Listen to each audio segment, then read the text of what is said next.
की शुरुआत होती है साल 1996 से। मेक्सिको में एक अमेरिकन रिसर्च टीम वहाँ के केव्स यानी गारों में आकर एक क्रिएचर की तलाश कर रही थी, जिसके बारे में ये दावा किया जा रहा था कि वो अनजान क्रिएचर अक्सर जगहों पर देखा गया, जो कोई आम क्रिएचर नहीं है बल्कि बहुत अजीब है। आज से पहले शायद ही किसी ने उसको देखा हो और उसके पास बहुत सारी ताकतें, पावर्स हैं। लोग उस क्रिएचर से इस वजह से खौफजदा थे क्योंकि वो भेड़ बकरियों का खून पिया करता था, जिससे सभी किसान, शिकारी और भेड़ बकरियों को चराने वाले परेशान थे। अब क्या वो क्रिएचर सच में खतरनाक था, ये लोगों का वहम था? वो क्रिएचर इंसानों के लिए नुकसानदेह है या नहीं, यही हम आज की कहानी में जानेंगे। खैर, अब जब रिसर्च टीम केव्स में उस क्रिएचर के होने के सबूत ढूंढ रही थी, तो उन्हें दीवारों पर उस क्रिएचर के निशान दिख जाते हैं, जो इस बात की तरफ इशारा कर रहे थे कि सच में वो क्रिएचर यहाँ पाया जाता है। अब इस रिसर्च टीम का लीडर बाहर टेंट में था, जो एक साइंटिस्ट है। वो वहाँ काम कर ही रहा था कि तभी उसका एक वर्कर भागता हुआ उसके पास आया और बताने लगा कि हमें वो क्रिएचर मिल गया है केव में, जहाँ हम उसे ढूंढ रही थी। वो वर्कर बिल्कुल सच कह रहा था। अब ये सुनकर साइंटिस्ट भी जल्दी से उस वर्कर के साथ उन केव्स में चला जाता है, जहाँ इनके सामने वो क्रिएचर था, जिसे स्पेनिश जुबान में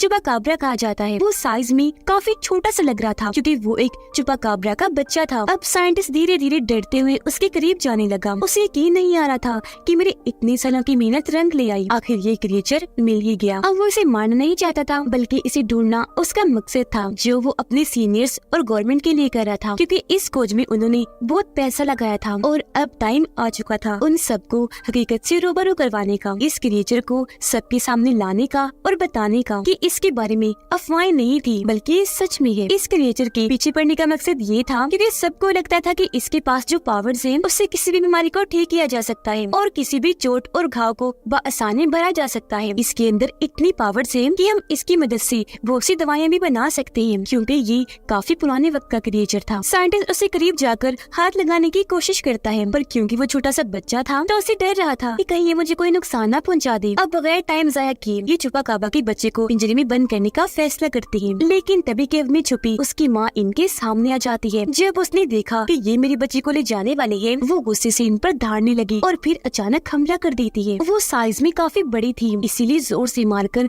साइंटिस्ट को दूर गिरा देती है और जल्दी से अपने बच्चे को मुंह में उठाकर वहाँ से भागने लगी। वो इन केव से बाहर निकलने की कोशिश कर रही थी ताकि अपने बच्चे को बचा सके। तब साइंटिस्ट और उसकी रिसर्च टीम भी उसका पीछे करने लगी। साइंटिस्ट उस पर फ्लेयर गन से लगातार शूट कर रहा था, इसमें से चिंगारियां निकल रही थी। एक शूट बड़ी चुपाकाब्रा को लग भी जाता है, जिससे उसका एक पंख जल गया, वो जख्मी हो गई। यहाँ हम सही से इस क्रिएचर को देख पाते हैं। ये दिखने में टाइगर और शेर जैसा था, लेकिन इसके पंख भी थे जिनकी मदद से ये उड़ सकती थी। लेकिन अब क्योंकि साइंटिस्ट ने उसका एक पर जख्मी कर दिया था, तो अब उड़ने में उसे काफी मुश्किल पेश आ रही थी, इसीलिए वो बस भागती ही जा रही थी, जबकि साइंटिस्ट अपनी टीम के साथ लगातार उसके पीछे अपनी गाड़ी भगा रहा था, क्योंकि वो हर हाल में इसे पकड़ना चाहते थे। अब ये चुपाकाब्रा बहुत चालाक क्रिएचर था। वो अपने बच्चे को लेकर जब सड़क पार कर रही थी कि तभी एक गाड़ी उसे जोर से आकर टक्कर मार देती है, जिससे चुपाकाब्रा दूर जाके गिरती है, जिससे माँ और बच्चा दोनों अलग अलग जाके गिरते हैं। अब बच्चे को तो कुछ नहीं हुआ, पर माँ और जख्मी हो गई, उसका एक पंख बुरी तरह से टूट गया। वो रिसर्च टीम अभी तक इनके पीछे लगी हुई थी और क्योंकि लाख कोशिशों के बाद भी ये उनसे नहीं बच पाई, इसलिए चुपाकाब्रा को एक आइडिया आया और वो अपने बच्चे को वहीं एक महफूज जगह पर छोड़कर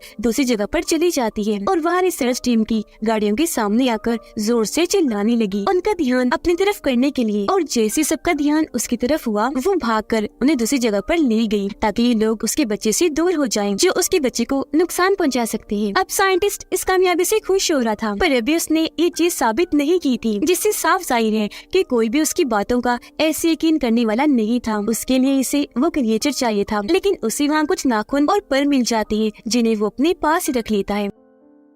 अब यहाँ से सीन शिफ्ट होकर जाता है कैंसस शहर के एक स्कूल में, जहाँ हम एलेक्स नाम के एक बच्चे को देखते हैं, जिस कहानी का मेन कैरेक्टर है। वो लंच टाइम पर जब खाना खा रहा था तो एक लड़का आकर उसे परेशान करने लगा, पर फिर वो लड़का खुद ही चुपचाप एलेक्स के पास आकर बैठ जाता है। उसका मूड खराब था, उसे देखने से साफ लग रहा था कि एलेक्स किसी वजह से खुश नहीं है। स्कूल खत्म होने के बाद जब वो घर आया तो उसका अपनी मॉम से भी झगड़ा हो जाता है, क्योंकि ना उसे स्पेनिश और ना ही मेक्सिको की जुबान पसंद थी, और यहाँ उसकी मॉम ये दो जुबानें उसे सीखने को कह रही थी, जिसके लिए वो मना कर रहा था। अब यही वजह थी कि क्लास के सभी बच्चे उसे अक्सर परेशान किया करते थे, क्योंकि एलेक्स रहने वाला यही का था, पर उसे यहाँ की जुबान नहीं आती थी। एलेक्स के डैड की कैंसर की वजह से मौत हो चुकी थी। जब से ही वो खुद को अकेला महसूस करने लगा और हर वक्त बस उदास रहा करता था। उसकी मॉम उसे सलाह देती है कि कुछ दिन के लिए मेक्सिको चले जाओ, ताकि अपनी फैमिली के बारे में तुम जान सको, क्योंकि वहाँ तुम्हारे दादा हैं और आज से पहले तुम वहाँ गए भी नहीं हो। अब एलेक्स वहाँ जाना तो नहीं चाहता था, पर अपनी मॉम की खातिर उसे जाना ही पड़ता है। वो जब एयरपोर्ट पर पहुँचा तो वहाँ उसकी दादा उसे लेने आई थी, जो आते ही उसके गले से लग जाते हैं। उसके साथ हंसी मजाक करने लगे, क्योंकि वो काफी मजाकिया थी। खुश वो इसलिए थे क्योंकि आज पहली बार वो उससे मिल रहे थे। अब हालांकि एलेक्स भी पहली बार ही उनसे मिला था, लेकिन वो हमेशा की तरह उदास ही था,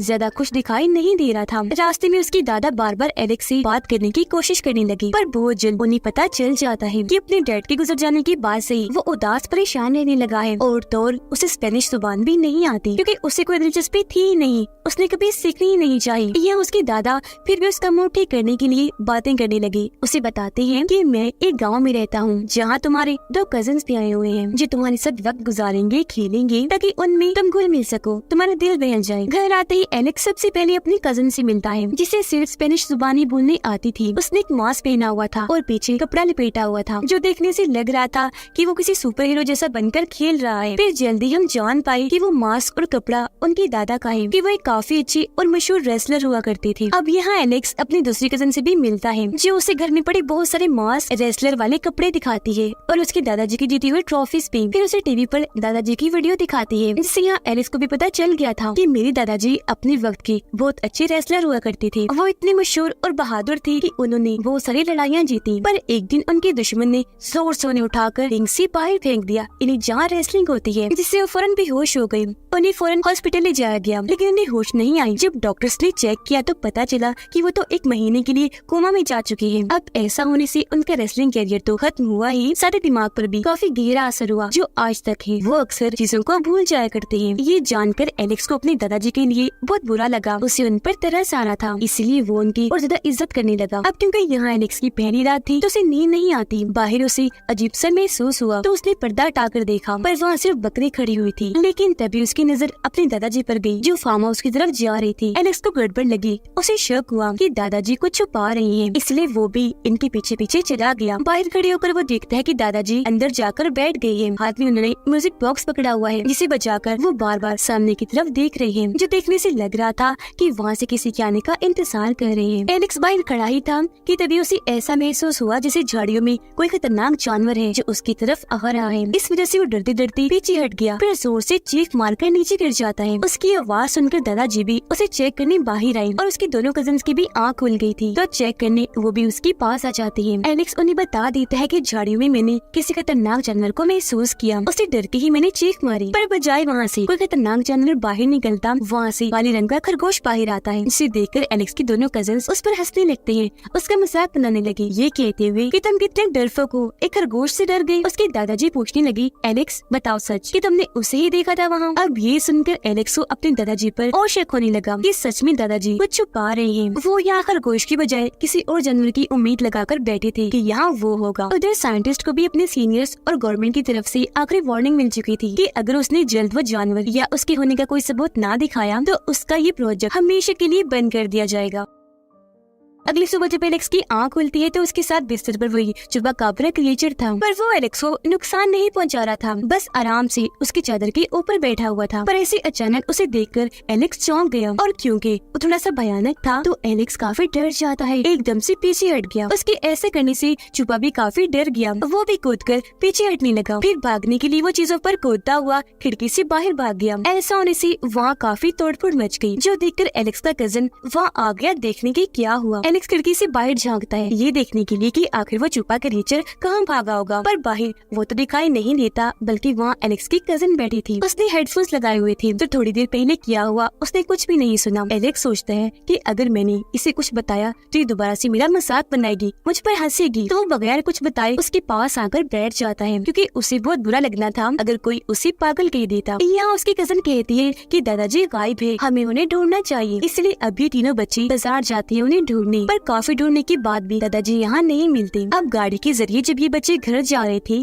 तो इन्हीं रास्ते में अपने दादाजी मिल जाते हैं, जिनके हाथ में बकरी थी। ये जल्दी से उतरकर फौरन उनके पास गई, पर पूछने पर उन्हें तो कुछ भी याद नहीं था कि मैं यहाँ क्यों आया, और इस चक्कर में वो घर का रास्ता भी भूल गई थी, क्योंकि जैसा कि मैंने आपको बताया वो चीजों को भूल जाते थे, पर फिर उन्हें याद आने लगता है कि घर जाना जरूरी है। इसलिए अभी बच्चे उन्हें गाड़ी में बिठाकर घर ले जाने लगे, जहाँ रास्ते में वो रिसर्च टीम छुपा क्रिएचर की तलाश में लगी थी। अभी दादाजी को तो पता था कि ये टीम यहाँ क्या कर रही है, पर बच्चे इस बात से अनजान थे। घर आने के बाद एलेक्स अपने कजन को कहता है कि मुझे दादाजी पर शक है, वो हमसे कुछ छुपा रहे हैं, और जहाँ तक मेरा मानना है वो हमसे पुराने वक्त के क्रिएचर चुपाकाब्रा को छुपा रहे हैं। पर उसके कजन को इस बात पर यकीन नहीं आता। हालांकि एलेक्स उसे म्यूजिक बॉक्स भी दिखाता है और रात के वक्त दादाजी के फार्म हाउस में जाने वाली बात भी बताता है, लेकिन फिर भी वो यकीन नहीं करती। अब रात को एलेक्स म्यूजिक बॉक्स लेकर फार्म हाउस में जाता है और म्यूजिक भी बजाने लगता है। म्यूजिक की आवाज सुनकर चुपा बाहर आया। उसे देखकर एलेक्स म्यूजिक बॉक्स उसके सामने गिरा देता है। वो डरा हुआ था, पर जल्द उसे एहसास हो गया कि ये चुपा मुझे कोई नुकसान नहीं पहुंचाएगा। दोनों एक दूसरे के पास आए और ऐसी इनकी दोस्ती हो गई। यहाँ एलेक्स उसे खाने के लिए कच्चा गोश्त देता है, पर ये क्रिएचर बहुत चालाक था, वो भी एलेक्स को खाने के लिए देता है मरा हुआ चूहा, वो भी बॉक्स में बंद करके। पर जाहिर है एलेक्स उसे खाने वाला कहाँ था। उसने जैसे बॉक्स को खोला उसका दिल खराब हो गया। वो चुपा को कहता है ये तो मैं नहीं खा सकता, बहुत गंदा होता है, छी। खैर अब देखते ही देखते मौसम खराब होने लगा, और क्योंकि ये चुपा बच्चा था इसलिए बिजली की आवाज से डर रहा होता है। तब एलेक्स बिल्कुल एक दोस्त की तरह उसे सहारा देता है, अपने साथ लेकर बैठ गया। अगली सुबह उन दोनों बच्चों यानी एलेक्स के कजिन्स को भी चुपा क्रिएचर के बारे में पता चल चुका था। जहाँ पहले तो वो इससे काफी डर रही थी, क्योंकि जाहिर है वो अजीब था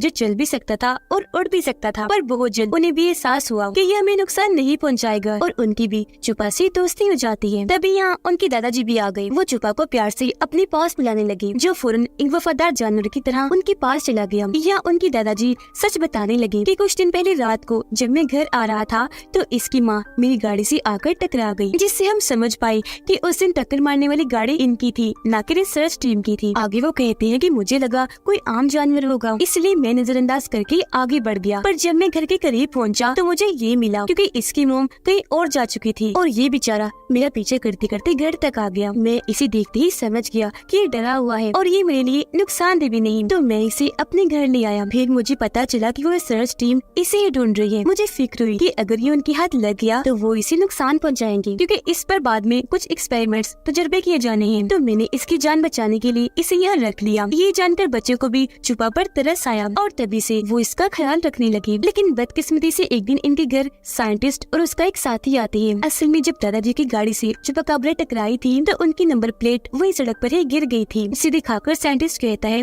कि ये आपकी ही है ना, क्योंकि मैंने पता लगवा लिया है और अब मुझे आपके घर की तलाशी लेनी है।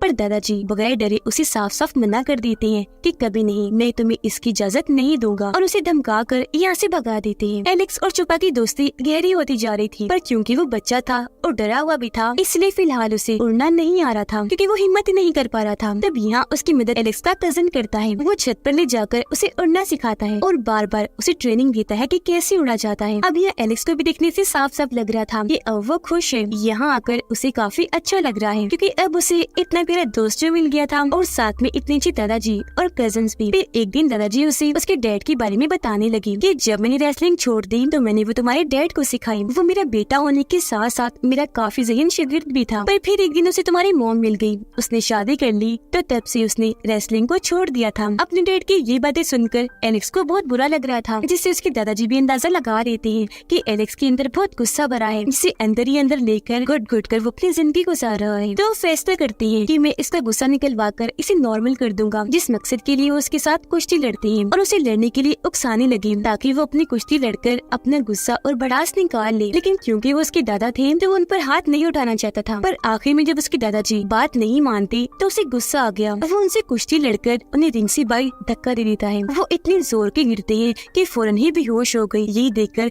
तीनों बच्चे काफी परेशान हो गए और वहाँ फौरन डॉक्टर को बुलाया जाता है, जो दादाजी को चेक करके बताती है कि कुछ दिन के लिए इनकी याददाश्त जा चुकी है, इन्हें मुकम्मल आराम करना है। उसी दिन साइंटिस्ट इनके घर दोबारा आ गया। वो जैसे फार्म हाउस में गया, वहाँ छुपा को देख लेता है, उसे गन से मारकर बेहोश कर देता है और गोद में उठाकर अपने साथ ले जाने लगा। हालांकि बच्ची उसे रोक रही थी, छुपा को बचाने की कोशिश करते हैं, पर क्योंकि वो बच्चे थे तो साइंटिस्ट उन्हें भी गन दिखाकर छुपा को वहाँ से ले जाता है, जिससे वो तीनों बच्चे काफी दुखी हो जाते हैं। अब एलेक्स जल्दी से भागकर अपने दादाजी के पास आया, जब वो सो रही थी। उन्हें जगाकर कहता है कि आपको छुपा को बचाना होगा। उसके दादाजी की क्योंकि याददाश्त जा चुकी थी, इसलिए वो पूछते हैं कि कौन छुपा और तुम कौन हो। अब इससे एलेक्स अपना दिमाग लगाता है, उसे आइडिया आया। वो अपने दादा को कहता है कि घर में आपका वो दुश्मन घुस आया है जिसने रिंग से आपको बाहर गिरा दिया था। ये सुनकर उसके दादा को बहुत गुस्सा चढ़ गया। वो जल्दी से अपना मास्क कैप पहनती है और पिछला कपड़ा लटकाकर बाहर आ गई और साइंटिस्ट से लड़ने के लिए बिल्कुल तैयार हो गई। आते ही वो उसे जोरदार टांग मारती है, जिससे वो काफी दूर जाके गिरता है। फिर वो अपनी ताकत का इस्तेमाल करके उसे आसानी से हरा देती है, क्योंकि वो एक पहलवान थी। ऐसा करने के बाद ये सब बाहर आए और साइंटिस्ट की गाड़ी में बैठकर यहाँ से भाग जाते हैं, क्योंकि गाड़ी में उसने पहले छुपा को रख दिया था। ये देखकर साइंटिस्ट जल्दी से अपनी टीम को इस बारे में खबर करता है। वो लोग गाड़ी में बैठकर काफी खुश हो रहे थे, क्योंकि अब वो छुपा को उसके घर छोड़कर आने वाले थे, जहाँ उसकी पूरी फैमिली होगी। एलेक्स अपने दादा से पूछता है कि आपने इसकी मोम को किस तरफ जाते हुए देखा था, क्योंकि उसकी मोम जहाँ गई होगी वहाँ इसका घर होगा, तो हम इसे भी वहीं ले जाएंगे। पर जाहिर सी बात है, हमेशा की तरह उसके दादाजी ये बात भी भूल गई थी। ये लोग छुपा को प्यार करने लगे। फिर जैसे गाड़ी से उतरते हैं, छुपा खुद ही दूर भागने लगता है। इसे देख ये लोग भी उसके पीछे पीछे भागने लगे, क्योंकि ये समझ गए थे कि छुपा अपने घर का रास्ता जानता है और उसी तरफ भाग रहा है। छुपा के बिल्कुल पीछे एलेक्स था। ये दोनों भागते भागते एक गहरी खाई के पास आ जाते हैं, जिसके ऊपर लोहे का मोटा सा पाइप लगाया गया था। अब क्योंकि छुपा उड़ने से डरता था, इसलिए वो उड़ के आगे नहीं जाता, बल्कि पाइप के जरिए ही आगे बढ़ने लगा। तब वो उसे जाता हुआ देखकर बाय बाय करने लगता है। अब पीछे जब एलेक्स खड़ा था, तो तभी वहाँ टाइगर आ जाता है, जो एलेक्स पर हमला करने के लिए आगे बढ़ रहा था। इससे वो काफी डर गया और पाइप के ऊपर चढ़ना शुरू कर देता है। तभी यहाँ उसके दादाजी भी आ गए और क्योंकि काफी बहादुर थे, इसलिए टाइगर से लड़ने लगे। जैसे तैसे उसे वहाँ से भगा देते हैं। लेकिन जब एलेक्स वापस आने लगा तो पाइप टूट जाता है, इससे वो नीचे गिरने ही वाला था कि छोटी पाइप को पकड़ लेता है। अपने दोस्त को मुसीबत में देखकर छुपा वापस आया, एलेक्स को बचाने के लिए पाइप पर चढ़ने लगा, लेकिन वो पाइप भी टूट जाता है। पर खुशकिस्मती से छुपा ने अब उड़ना सीख लिया था, इसलिए अपने दोस्त की मदद वो ऐसे करता है कि एलेक्स उसकी दुम पकड़ लेता है। तब छुपा उसे उड़ाकर बाहर ले आता है और ऐसे एलेक्स की जान बचा लेता है। वो लोग एक दूसरे से मिलकर बहुत खुश हो जाते हैं। हंसी खुशी एक साथ खड़े ही थे कि तब यहाँ साइंटिस्ट आ जाता है। वो छुपा को तीर मारकर उसे बेहोश कर देता है और बाकी सबको धमकाता है कि छोड़ो उसे, पीछे हट जाओ। इस बार दादाजी और बच्चे मजबूर थे, इसलिए ना चाहते हुए भी पीछे हट ही जाते हैं। साइंटिस्ट उन्हें तीर दिखाकर बेहोश छुपा को उठाता है और अपनी गाड़ी में लाकर रख देता है। अब जैसे वहाँ से जाने लगा, छोटे छुपा को बचाने के लिए वहाँ पूरी छुपा फैमिली आ जाती है, जो सारे ही उसकी गाड़ी पर एक साथ हमला कर देते हैं। गुस्से से उस पर धाड़ने लगे। ना गुस्सा आया कि अपने नाखूनों और पंजों से वो उसकी गाड़ी को तबाह करने लगे। ये देखकर दादाजी और बच्चे काफी खुश हो जाते हैं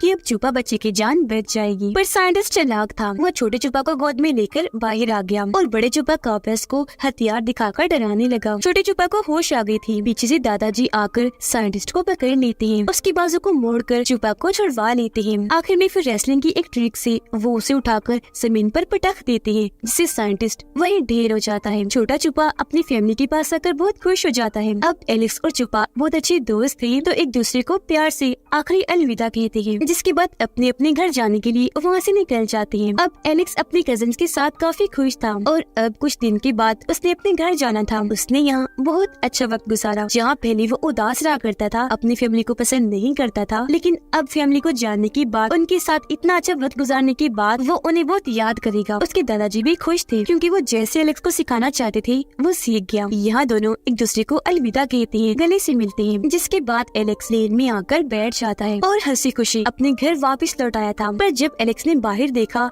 तो वहाँ छुपा हवा में उड़ रहा था, काफी खुश था, उसे उड़ने में बहुत मजा आ रहा था। उसे देखकर एलेक्स हैरान तो था, साथ में खुश भी, क्योंकि अब वो हमेशा आजाद जिंदगी गुजारेगा। यहाँ छुपा ने अपनी दोस्ती का हक अदा किया। वो एलेक्स को अपनी झलक दिखाने आया था, जिससे दोनों दोस्ती बहुत खुश थे, क्योंकि दोस्ती चाहे जानवर की हो या इंसान की, अगर कोई निभाने वाला हो तो आप उसके साथ हमेशा खुशी महसूस करते हैं। इसी के साथ इस मूवी की कहानी यहीं पर खत्म हो जाती है।